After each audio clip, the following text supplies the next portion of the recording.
Okay, this is a quick video for Module 3. We're wrapping up the Goldstone, and I just want to go over a few of the big points that were in that slideshow that I shared in Module 1 and Module 2. I didn't do a walkthrough of that slideshow, and I wanted to do that now, just in case it's helpful. The first thing on this slide, I've got a definition of revolution: forcible overthrow of a regime, mass mobilization, social justice vision, some kind of collective vision, and the result of new political institutions.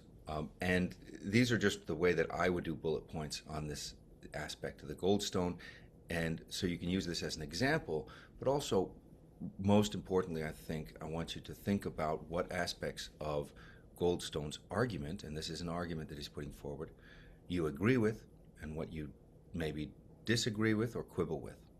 And that's going to go for all of the readings, and it really should go for pretty much all your readings in the humanities or the social sciences. How and to what degree do you agree or disagree with the scholarship that you're reading? That's part of your job. Causes of revolution. These are the ones that Goldstone lists, and I know this is back from the previous module, but this is a bit of review, and you can take this and apply it to other revolutionary contexts. So the unstable equilibrium, he gives this metaphor of earthquakes as well. Growing alienation and opposition among elites, widespread popular anger at injustice, shared narrative of resistance, favorable international relations. And again, do you agree? Do you disagree? Are there some things that you think maybe reflect his perspective and his experience?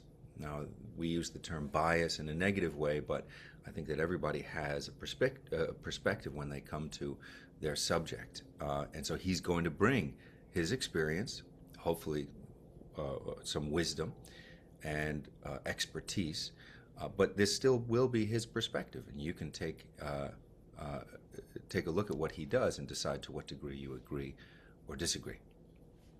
Okay, remember, again, this is what I'm trying to get at here. He is defining, but he is also circumscribing revolution.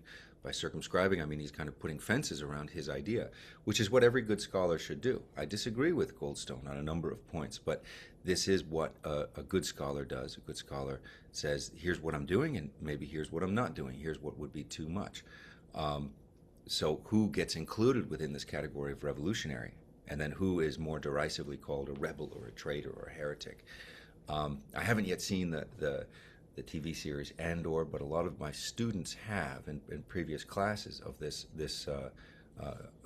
previous cohorts in this class, and they said that these kind of questions come up a lot in that series, as they do in lots of other popular shows and books, novels, that kind of thing. So who gets to be called a revolutionary, and who is maybe something less glorious? And already it's interesting to think that the idea and the word revolution is generally considered a positive thing. It generally has a sort of positive kind of an aura around it. Do you agree? Do you agree with that, or not? So we're going to look a little bit more broadly about revolutions in different contexts when we move on to the Grace Lee Boggs book.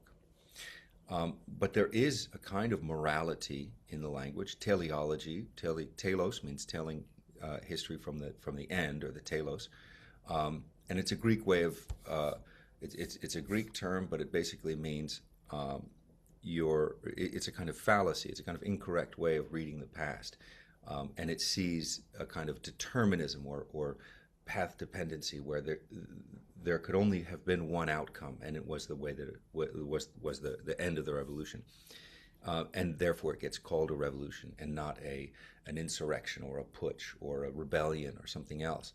And I think that this is teleological, and we use that term in a negative way in history when we criticize something as being too deterministic or assuming a certain outcome. We call that teleological.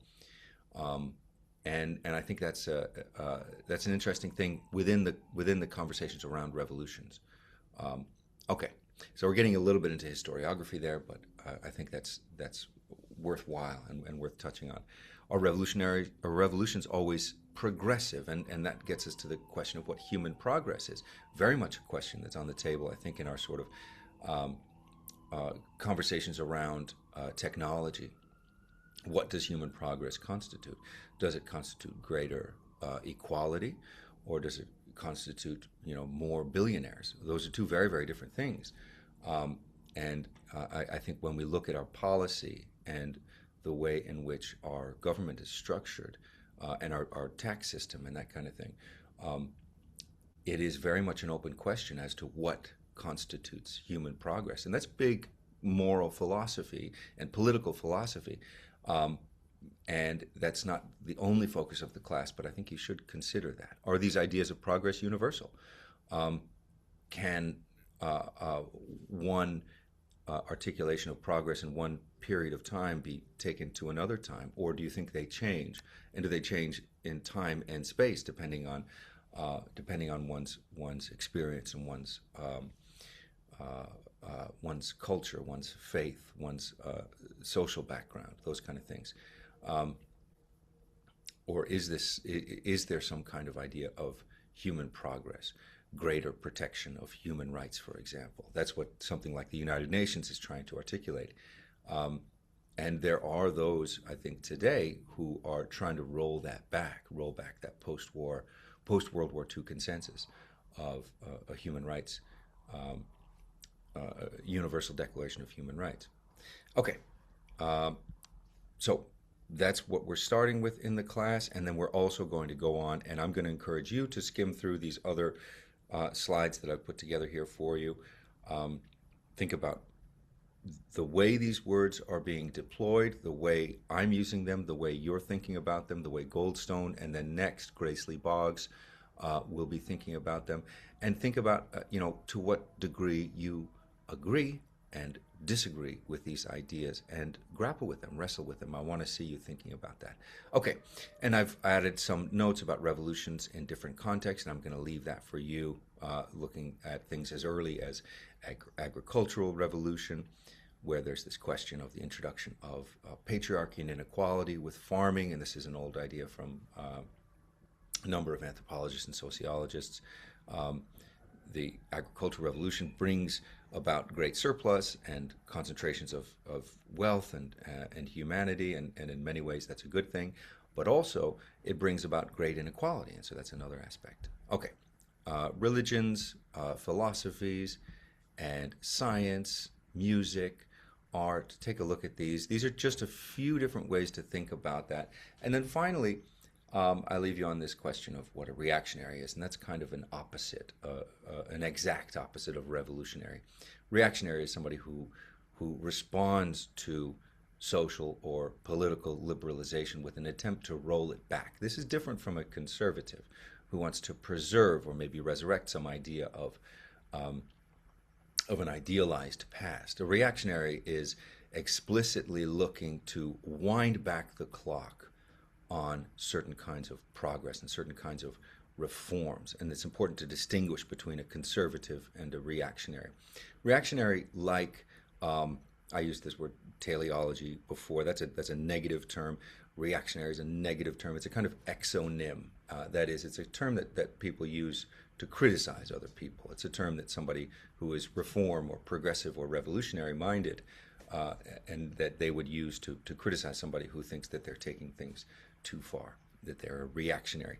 Again, we get back to this question of how we define progress, and that is a very moral and personal and individual question, unless you want to make the case that it's not, unless you want to say, I do believe in a universal declaration of human rights and certain fundamental rights that we all should agree are defensible. That is the post-World War II consensus of the United Nations. But there are many, including, I think, the current occupants of the White House, and as well as the leaders in Beijing and Moscow and a number of other places, who perhaps want to wind back aspects of the post-war consensus that is invested in a kind of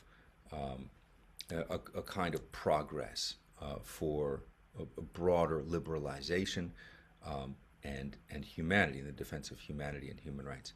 Okay, big topics, but I hope this is helpful to get you thinking about them a little bit. I want to hear what you think, as always. So please let me know in your discussion posts, and keep up the good work.